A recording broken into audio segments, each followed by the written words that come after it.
नमस्कार दोस्तों, UP and CBSE math Gurudev academy पर सभी दोस्तों का स्वागत है। देखिए, खंड शिक्षा अधिकारी की जो परीक्षा 16 अगस्त को प्रस्तावित है, उसी के परिप्रेक्ष्य में 50 महत्वपूर्ण प्रश्नों का जो एक सेट है वो हम लेकर के आए हैं।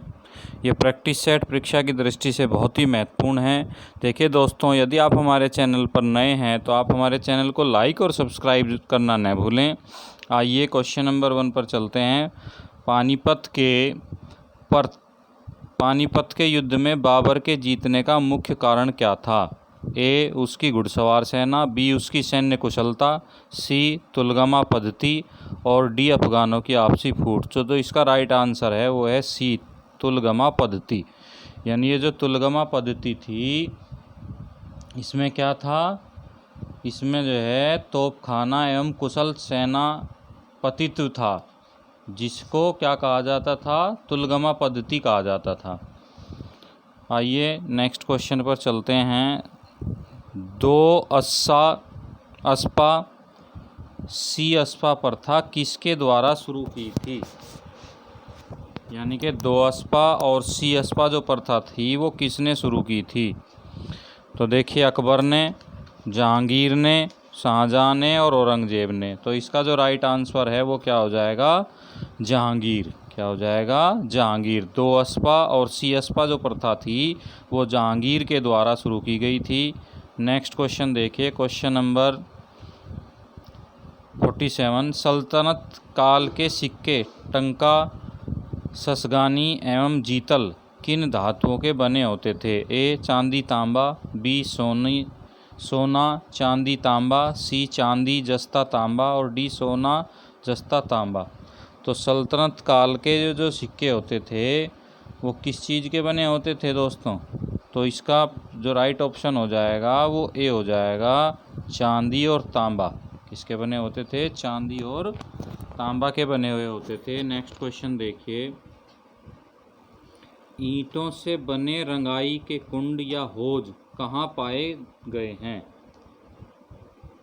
ईंटों से बने रंगाई के कुंड या होज कहाँ पाए गए हैं? ए. पाटलिपुत्र, बी. अरिकमेंडू, सी. प्रतिष्ठान और डी. उरेयूर। तो देखिए, इसका जो राइट ऑप्शन हो जाएगा वो हो जाएगा आपका क्या? तो कहाँ कहाँ पाए गए हैं ये प्रतिष्ठान? तो एक तो ये पाए गए हैं अरिकमेडू में, और कहाँ पाए गए हैं? उरेयूर में। तो इसका जो ऑप्शन है वो डी सही हो जाएगा। कौन सा ऑप्शन सही हो जाएगा? डी ऑप्शन सही हो जाएगा इसका। 2 और 4। आइए नेक्स्ट क्वेश्चन पर चलते हैं। हड़प्पा कालीन स्थलों में अभी तक किस धातु की प्राप्ति नहीं हुई है? तांबा, स्वर्ण, चांदी, लोहा। तो देखिए, हड़प्पा कालीन जो स्थल हैं वहाँ से अभी तक लोहे की प्राप्ति नहीं हुई है। नेक्स्ट क्वेश्चन चलेंगे।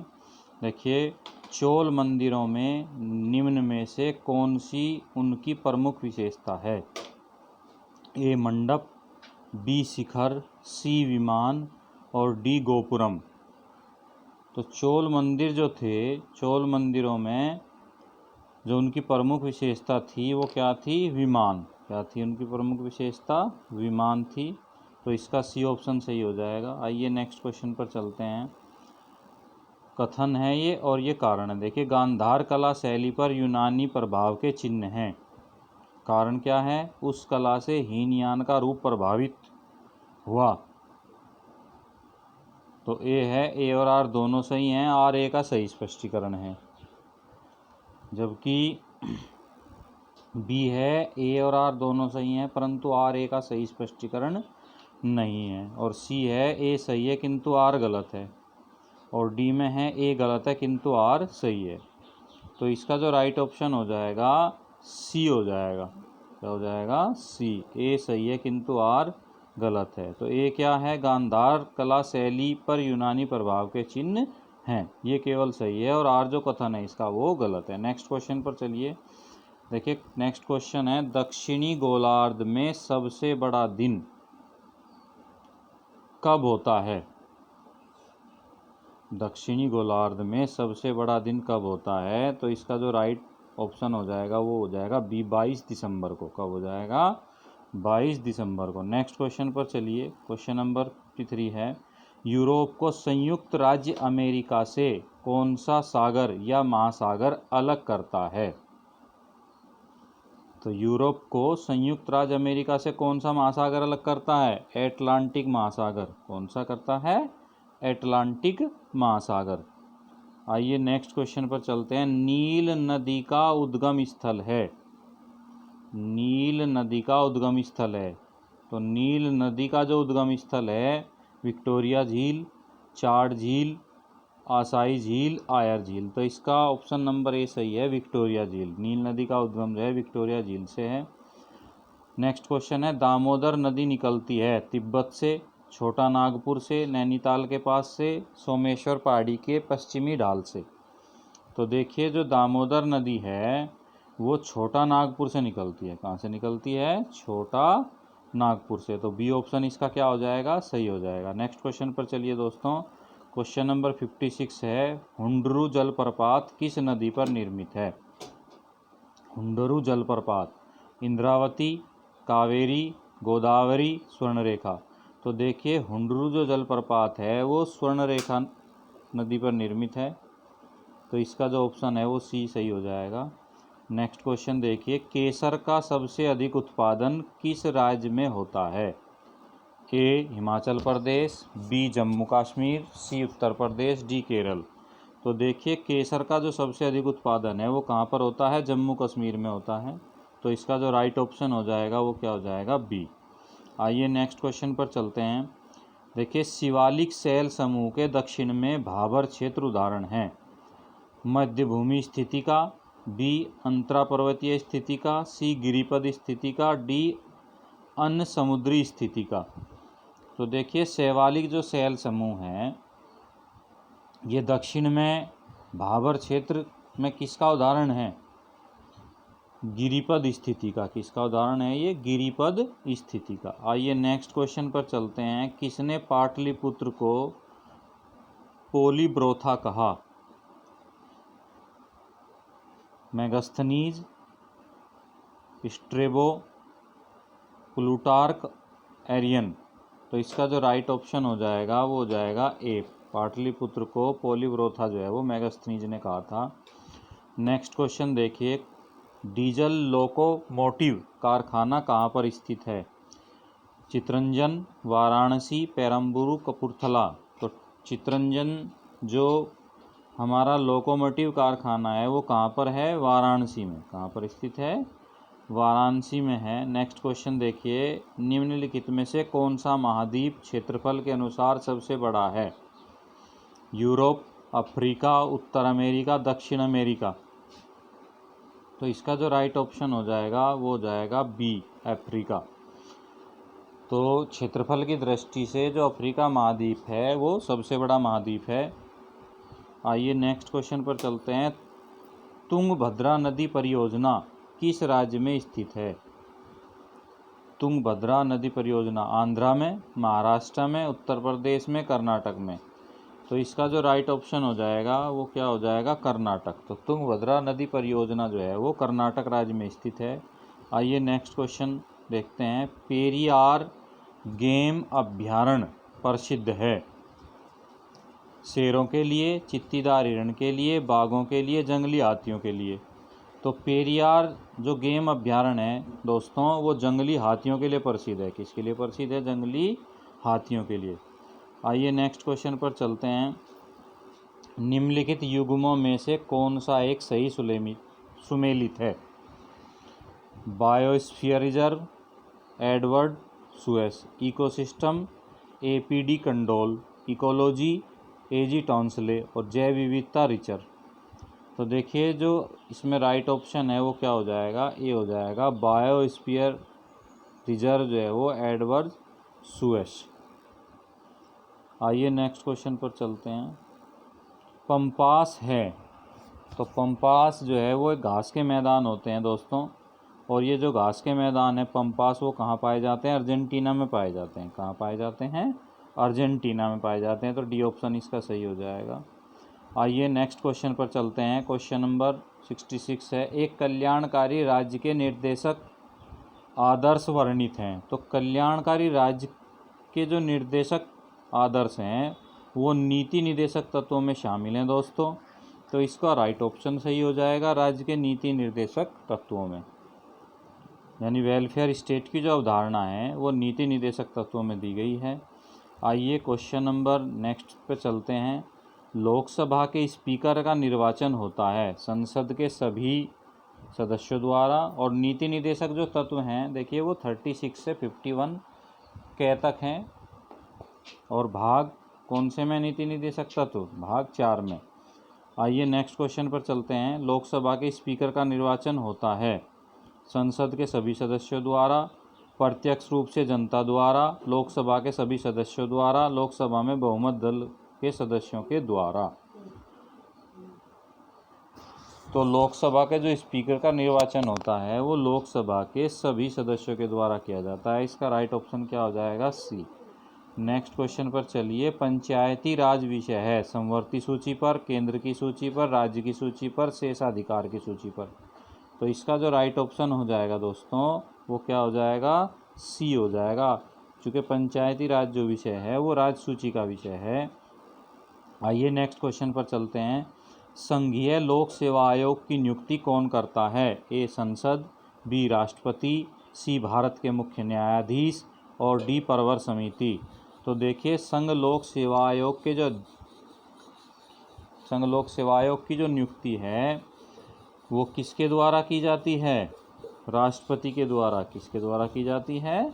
राष्ट्रपति के द्वारा की जाती है। बी ऑप्शन सही हो जाएगा। नेक्स्ट क्वेश्चन देखिए। भारत सरकार को कानूनी विषयों पर कौन परामर्श देता है? ए अटॉर्नी जनरल, बी उच्चतम न्यायालय का मुख्य न्यायाधीश, सी विधि आयोग के अध्यक्ष, और डी ए और सी दोनों। तो भारत सरकार को कानूनी विषयों पर जो परामर्श देने का कार्य करता है वो कौन करता है दोस्तों? अटॉर्नी जनरल, यानी जिसे महान्यायवादी कहते हैं। और महान्यायवादी की जो नियुक्ति है वो राष्ट्रपति के करता है, और राष्ट्रपति के प्रसाद पर्यंत वह अपने पद को धारण करता है। आइए नेक्स्ट क्वेश्चन पर चलते हैं। भारत में किसी भी सदन का सदस्य हुए बिना कोई व्यक्ति कब तक मंत्री पद पर आसीन रह सकता है? 3 महीने तक, 6 महीने तक, 1 वर्ष तक, निश्चित समय नहीं। तो देखिए इसका जो राइट ऑप्शन हो जाएगा वो हो जाएगा बी, 6 महीने तक। कितने महीने तक? 6 महीने तक। देखिए यदि कोई भी व्यक्ति जो है वो किसी भी सदन का सदस्य नहीं है तो 6 माह के अंदर उसे जो है या तो राज्यसभा या लोकसभा में किसी न किसी सदन का जो है वो सदस्य बनना पड़ेगा, तभी वो उस पद पर रह सकता है। अदरवाइज़ वो पद उसे क्या करना पड़ेगा? छोड़ देना पड़ेगा। तो इसका राइट ऑप्शन क्या हो जाएगा? बी हो जाएगा, यानी कि 6 माह तक। आइए नेक्स्ट क्वेश्चन पर चलेंगे। भारत के राष्ट्रपति को उसके पद से हटाया जा सकता है। तो देखिए भारत के राष्ट्रपति को उसके पद से संसद द्वारा हटाया जा सकता है महाभियोग की प्रक्रिया द्वारा। तो इसका जो ऑप्शन हो जाएगा वो डी ऑप्शन सही हो जाएगा दोस्तों, संसद द्वारा। नेक्स्ट क्वेश्चन पर चलते हैं। भारत में लौकिक सार्वभौमिकता है क्योंकि संविधान की प्रस्तावना आरंभ होती है। तो संविधान की जो प्रस्तावना है वो कहाँ से स्टार्टिंग होती है? हम भारत के लोग। कहाँ से स्टार्टिंग होती है? हम भारत के लोग। तो डी ऑप्शन इसका क्या हो जाएगा? सही हो जाएगा। आइए नेक्स्ट क्वेश्चन पर चलते हैं। क्वेश्चन नंबर 74 है, भारतीय संविधान के निम्नलिखित अनुच्छेदों में से कौन सा अनुच्छेद राज्य की सरकारों को ग्राम पंचायतों को संगठित करने का निर्देश देता है? तो देखिए संविधान का जो अनुच्छेद हमारा 40 है वो ग्राम पंचायतों के गठन से संबंधित है। तो इसका बी ऑप्शन सही हो जाएगा दोस्तों। क्वेश्चन नंबर नेक्स्ट देखिए। राज्यसभा के सदस्यों के चुनाव की कौन सी विधि है? तो राज्यसभा के जो सदस्यों का चुनाव है वो एकल संक्रमणीय मत प्रणाली के द्वारा होता है। इसका सी ऑप्शन सही हो जाएगा। नेक्स्ट क्वेश्चन देखिए। न्यायिक पुनर्विलोकन का अर्थ यह है कि सर्वोच्च न्यायालय, देखिए न्यायिक पुनर्विलोकन का मतलब ये है कि सर्वोच्च न्यायालय को हमारे अधिकार प्राप्त है कि यदि सरकार कोई ऐसा कानून बनाती है जिससे मूल अधिकारों का या व्यक्ति के और किसी अधिकारों का हनन होता है तो वो उसको अवैध करार दे सकती है। तो इसमें जो राइट ऑप्शन हो जाएगा वो डी हो जाएगा, राज्य के कानून को अवैध घोषित करना। आइए नेक्स्ट क्वेश्चन पर चलते हैं। शक संवत पर आधारित राष्ट्रीय पंचांग को कब अंगीकृत किया गया? तो राष्ट्रीय पंचांग जो है वो कब एक्सेप्ट किया गया था? 22 मार्च 1957 को, 22 मार्च 1957 को। आइए नेक्स्ट क्वेश्चन पर चलते हैं। 1859 में नील विद्रोह का वर्णन दीनबंधु मित्र ने अपने किस नाटक में किया? ए नील दर्पण, बी निशांत, सी निशीथ, डी नीरजा। तो इसका जो राइट ऑप्शन है वो क्या हो जाएगा? नील दर्पण। तो दीनबंधु मित्र ने नील दर्पण नाटक में इसका क्या किया था? वर्णन किया था। आइए नेक्स्ट क्वेश्चन पर चलते हैं। केंद्रीय खनन अनुसंधान संस्थान कहाँ स्थित है? धनबाद, जमशेदपुर, रांची, भागलपुर। तो इसका राइट ऑप्शन हो जाएगा धनबाद में। केंद्रीय खनन अनुसंधान केंद्र जो है वो धनबाद में स्थित है दोस्तों। नेक्स्ट क्वेश्चन पर चलते हैं। चंद्रकांता उपन्यास के लेखक कौन हैं? देवकीनंदन खत्री, प्रेमचंद, चंद्रधर शर्मा गुलेरी, काका कालेलकर। तो इसका जो राइट ऑप्शन हो जाएगा वो हो जाएगा ए, चंद्रकांता उपन्यास के लेखक जो हैं वो देवकीनंदन क्या हैं? खत्री हैं।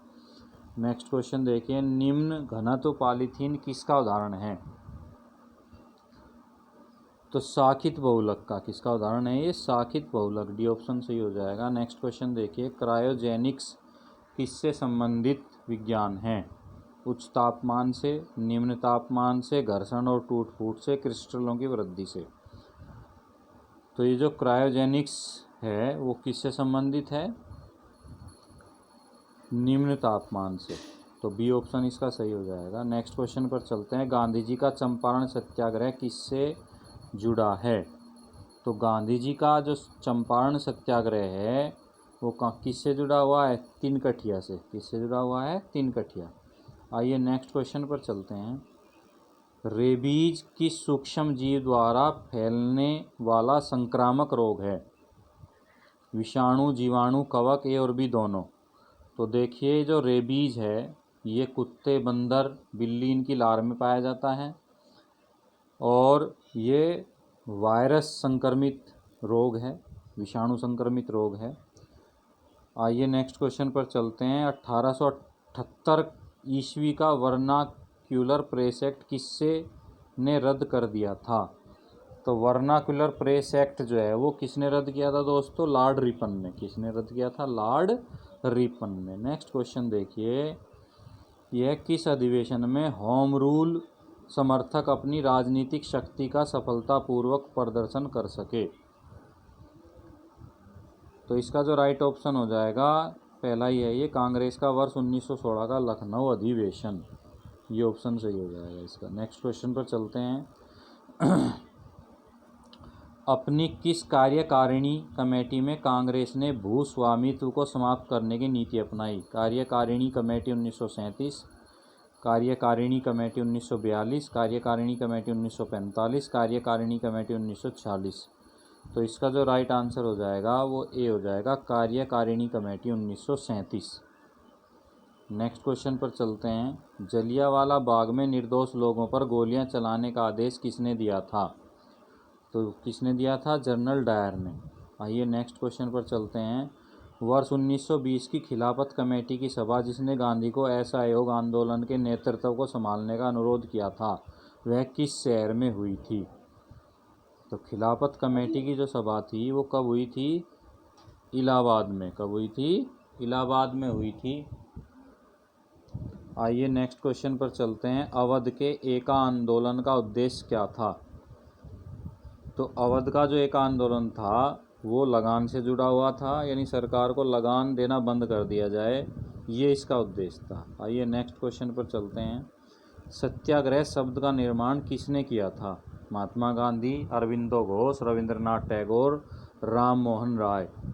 तो देखिए सत्याग्रह शब्द का जो निर्माण है वो महात्मा गांधी जी ने किया था, तो ए ऑप्शन सही हो जाएगा। नेक्स्ट क्वेश्चन है, भारतीय अर्थव्यवस्था में खुला बाजार प्रचलन किससे निर्दिष्ट होता है?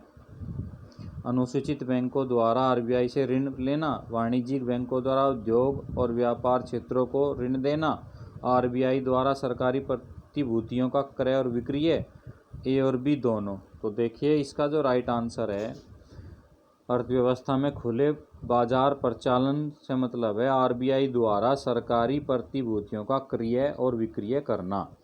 तो इसका जो ऑप्शन हो जाएगा वो कौन सा सही हो जाएगा? सी ऑप्शन सही हो जाएगा दोस्तों। आइए नेक्स्ट क्वेश्चन पर चलते हैं। बिक्री कर कौन लगाता है और वसूल करता है? तो बिक्री कर जो है कैसा कर है? ये अप्रत्यक्ष कर है। और ये जो बिक्री कर है वो कौन लगाता है? राज्य सरकारें लगाती हैं इसको, और राज्य सरकारी से क्या करती है? वसूलती है। तो बी ऑप्शन इसका सही हो जाएगा। नेक्स्ट क्वेश्चन देखिए, निम्नलिखित में से कौन सा एक अविस्फीति का समुचित वर्णन है?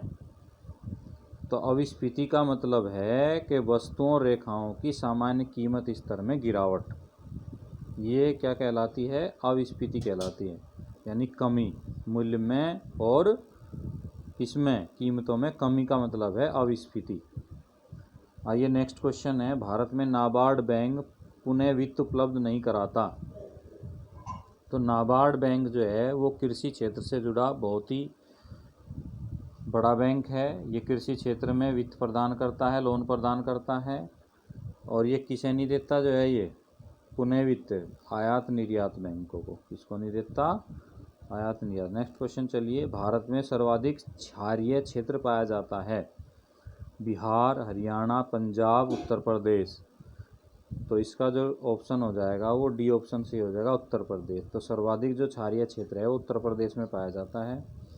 नेक्स्ट क्वेश्चन है देखिए 97, निम्न में से कौन सी भारत की सरकारी क्षेत्र में सबसे बड़ी व्यापारिक संस्था है? भारतीय खाद्य निगम, खनिज धातु व्यापार निगम, खादी व ग्रामोद्योग निगम और भारतीय व्यापार मेला प्राधिकरण। तो इसका जो राइट ऑप्शन हो जाएगा वो क्या हो जाएगा? बी हो जाएगा, खनिज एवं धातु व्यापार निगम। आइए नेक्स्ट क्वेश्चन पर चलते हैं। भारतवर्ष में विनिवेश अर्थव्यवस्था के उदारीकरण की प्रक्रिया का एक समाहित अंग है। ये तो इसका कथन हो गया, और कारण है इससे प्राप्त आय को राज्य द्वारा घोषित नीति के अनुसार उपयोग में लाया जा रहा है। तो देखिए भारत में विनिवेश अर्थव्यवस्था के उदारीकरण की प्रक्रिया का एक समाहित अंग है, तो ये तो सही है जो है, ये तो सही है। लेकिन आर क्या है यहाँ पे? आर गलत है, क्योंकि इससे प्राप्त आय को राज्य द्वारा घोषित नीति के अनुसार उपयोग में लाया जा रहा है। तो ऑप्शन क्या हो जाएगा इसमें? ऑप्शन सही हो जाएगा सी। क्या हो जाएगा? सी ऑप्शन सही हो जाएगा दोस्तों। आइए नेक्स्ट क्वेश्चन पर चलते हैं। निम्न में कौन सुमेलित नहीं है? इंद्रधनुष क्रांति, कोको उत्पादन, ग्रे क्रांति, उर्वरक, स्वर्ण फाइबर, कृषि का समस्त विकास। ठीक है, तो इसमें कौन सुमेलित नहीं है? देखिए एक तो ये जो इंद्रधनुष क्रांति है ये सुमेलित नहीं है, और स्वर्ण फाइबर क्रांति है ये भी सुमेलित नहीं है। केवल दूसरा सुमेलित है, ग्रे क्रांति उर्वरक उत्पादन से। ठीक है ना, तो ये आपका डी ऑप्शन क्या हो जाएगा? इसका सही हो जाएगा। नेक्स्ट क्वेश्चन देखिए, आज इतना ही दोस्तों, और बहुत ही महत्वपूर्ण प्रश्न थे। देखिए आपने कितने किए इसमें जो है, कितने कर पाए आप, उससे अपना आकलन कीजिए। और आप हमारे चैनल को लाइक और सब्सक्राइब करना न भूलें दोस्तों। नमस्कार।